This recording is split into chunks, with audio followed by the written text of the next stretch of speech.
이 책을 관통하는 한 가지 사상이 있다면 우리가 타인과 맺는 애정 관계의 질은 우리가 자기 자신과 맺는 관계와 정비례한다는 것이다. 진짜? 자기 자신과 맺는 관계는 무의식 수준에서 작동하므로 타인 및 초월적 존재와의 관계에서 생기는 드라마와 역학관계는 대부분 우리 자기 자신의 심리를 표현한다. 그렇죠. 그렇다면 타인과의 관계에서 그리고 초월적 존재와의 관계에서 우리가 할 수 있는 최선은 우리 자신과의 관계를 더 의식적으로 만드는 일이다. 이는 자기 도취적 행동이 아니라 사실은 우리가 타자를 위해 할 수 있는 가장 애정 어린 일이다.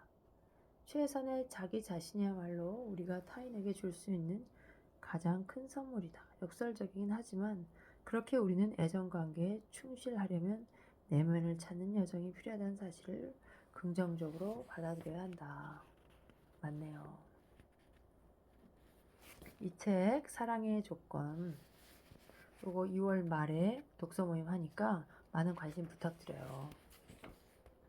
1장 잃어버린 낙원 셀프를 찾아서 자기를 찾아서 과거와 현재를 막론하고 모든 문화권에서 잃어버린 낙원에 관한 신화가 존재했다는 사실은 우연이 아니다. 이러한 참사는 신의 은총이 사라지거나 신과의 이별 또는 단절의 형태로 묘사되곤 했으며 그 이유는 인간이 죄를 저질렀기 때문이기도 하고 신이 변덕을 부렸기 때문이기도 하다. 지금은 그 축복받은 낙원이 어떤 곳인지 기억하고 주장하는 사람이 없지만 먼 옛날 아나사지의 선조들은 기억했던 것 같다. 이야기로 전해지는 바에 따르면 이들은 행복의 정원에 살고 있었으나 현재를 사는 우리는 거기에 속하지 못한 채 낯선 타인이 되어 떠돌 뿐이다. 이 부족적 기억은 우리가 탄생하는 동시에 갖는 트라우마, 곧 어머니의 몸에서 떨어져 나와 다시는 돌아갈 수 없다는 사실을 신경학적으로 재현하는 홀로그램 같은 것에 불과할지도 모른다.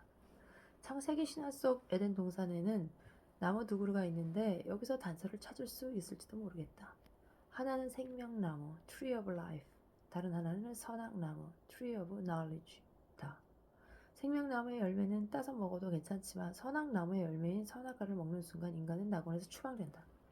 생명나무 또는 이 나무와 무의식적으로 이어진 삶에서 벗어나 선악나무로 옮겨가면서 인류는 친숙하고 익숙하던 것에서 벗어나느라 고통받는 의식을 받아들여야 했다.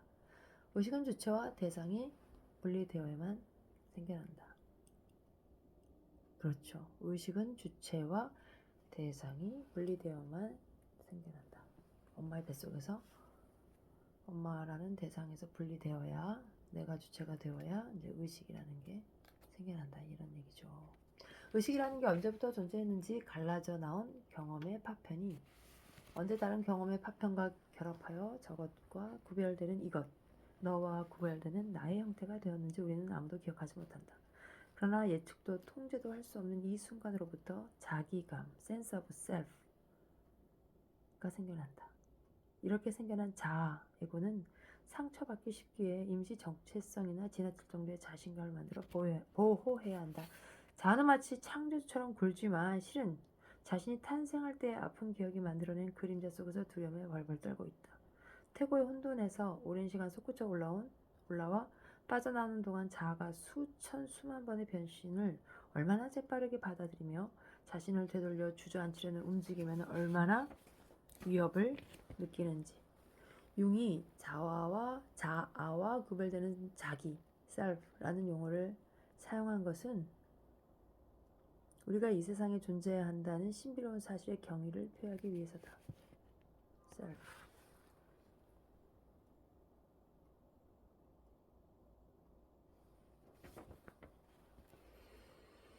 신과 마찬가지로 자기는 근본적으로 알 수 없는 존재다. 자기는 어떤 대상이나 목표가 아니라 행동이자 과정이다. 제라드 맨리 홉킨스는 이를 다음과 같이 아름답게 표현했다. 사라지는 모든 존재가 똑같이 하는 한 가지가 있으니 자신 안에 사는 제 존재를 나눠주는 것. 자기 자신의 길을 간다. 나 자신이라고 말하고 쓴다. 내가 하는 행동이 곧 나며 내가 온 이유라 외치며 자기란 생명체가 가진 한 목적성, 최대한 온전히 그 형태를 갖춘다는 목적을 달성하려는 의도다. 꽃이 활짝 피어나려면 뿌리와 줄기가 받쳐줘야 하는 것처럼 자기로 통합된 생명체는 뿌리, 줄기, 꽃, 수술, 암술 등의 다양한 부분을 통해 표현된다. 신체, 정서, 인지, 증상, 꿈에 등장하는 이미지 등을 통해 자기가 어떤 의도를 가졌는지 표현할 수 있다 해도 자기 자체는 알 수 없는 조체다. 자기가 가진 의도를 읽어내는 것은 융심리학 기반, 심리치료에서 가장 중요한 과제이다. 자기로 말미암아 생명체에 온전함이 생기는 것은 물론 신비롭고도 자율적인 활동이 구현되기 때문에 우리가 자기를 이해할 수 있는 것은 기껏해야 수영하는 사람이 바다에 관해 아는 정도 또는 사상가가 천국의 지붕에 관해 그릴 수 있는 정도에 지나지 않는다. 그러므로 상처받기 쉬운 자는 자기란 영원히 할 수 없는 미지의 존재라는 것을 인식하는 데 만족해야 된다. 그래서 우리는 자신을 온전히 알고 있다고 생각한다 해도 실제로는 항상 부분을 알 뿐이다. 자신을 온전히 알고 있다는 말처럼 오만하고 어리석은 주장도 없다. 그리스 비극에서 주인공이 자기 자신을 완전히 알고 있다고 말할 때마다 땅이 울려댄다. 그 순간에 신이 자기가 할 일을 시작하는 것이다. 다시 말해 주인공에게 충격을 주어 주인공을 소크라테식 문답법에서와 같은 올바른 겸손함으로 되돌리려고 하는 것이다. 융은 신경증이란 기분이 상하거나 외면당한 신과 같다고 말한 적이 있다. 자아가 얼마나 균형을 잃고 치우쳐졌는지는 곧 자아가 자기의 넓이와 깊이 그리고 다양성을 부정하는 정도를 반영한다는 뜻이다. 그러니까 자아는 에고고 자기는 우리가 알 수 없는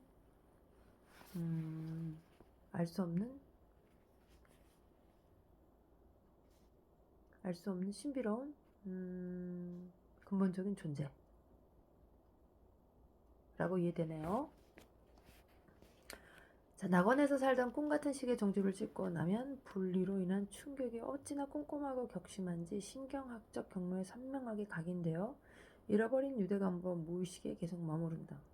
어떤 애정관계에서든 주요 모티브이자 숨은 동기가 돌아가려는 갈망인 것은 우연이 아니다.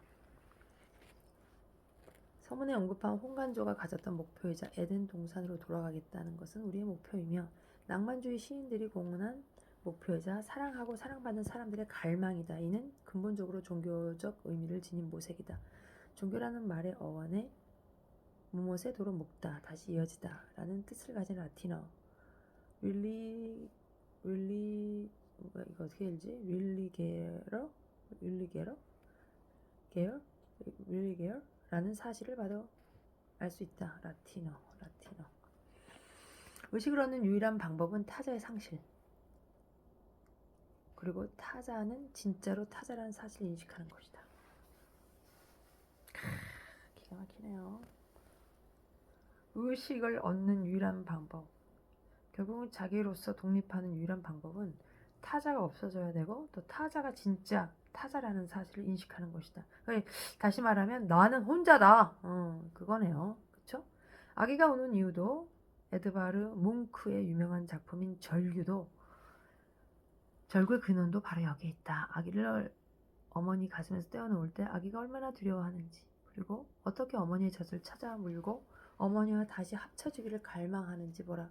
유아를 보살피고 젖을 먹이는 일은 타자인 어머니가 함께 있다며 아이를 안심시키는 일, 그리고 아이에게 장차 일어날 어머니와의 점진적인 분리가 섬세하게 결합한 모습이다. 아기의 부담을 줄이면서도 어머니와 온전히 갈라질 수 있도록, 그리하여 성인기라는 이름의 이후 시기를 성공적으로 맞이할 수 있도록 준비하는 일이 부모가 해결해야 되는 가장 중요한 심리적 과제일 것이다. 그러니까 엄마와 온전했던 그곳에서 분리되어 나왔을 때, 그때 비로소 이제 의식을 얻게 되는데, 진짜 의식을 얻게 되는 것은 누구에게 의존하지 않고 자기 스스로 홀로 쓰는 것. 타자는 진짜 타자일 뿐이라는 것을 아는 것. 독립이네, 독립. 제가 생각할 땐 심리적인 독립을 말하는 것 같아요. 그렇게 와닿네요. 또 부모가 해결해야 하는 가장 중요한 심리적 과제는 성인기란 이름의 이후 시기를 그 아이가 성공적으로 맞이할 수 있도록 준비하는 일이라잖아요. 이러한 과제를 어떻게 수행하는가야말로 아이가 부모에게서 물려받는 심리적 유산의 질을 결정하는 가장 큰 요소이다. 아이를 안심시키면서도 점진적으로 떠나보내는 일은 역설적이지만 아이를 양육하는 데 핵심이다. 융은 의식의 대가로 신화 속 프로메테우스가 짊어졌던 책임에 비유했다. 프로메테우스는 빛나는 불을 훔쳐간 대가를 자신의 피로 치러야 했다. 하루하루 지나갈수록 아이는 에덴 동산에서 뛰놀던 추억에서 한 걸음씩 멀어진다. 시인 윌리엄 워즈워스가 사라지는 낙원에 관해 읊은 시구를 빌려 말하면 우리의 탄생은 잠이요 망각일 뿐이다. 딜런 토마스는 다음과 같이 표현했다. 양처럼 하얗던 그 시절에는 시간이 내 손 그림자를 잡고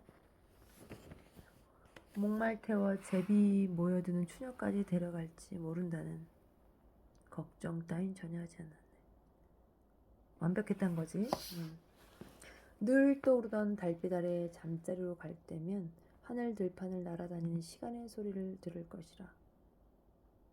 어느새 아이들 없는 땅을 멀리 떠나온 농장에서 깨어날지 모른다. 걱정하지도 않았네. 그러니까 낙원에서는 걱정이 없다는 거죠. 불안, 분리, 불안 이런 게 없어요. 온전한 거니까. 근데 어차피 인간의 숙명은 그 온전함에서 에덴의 낙원에서 떨어져 나와 홀로 자기의 삶을 살 수밖에 없어요. 대신에 그 완전했던 그 기억을 잊지 못하고 자꾸 다시 그쪽으로 가고 싶어서 누구를 찾아요? 애인을 찾고 연인을 찾죠.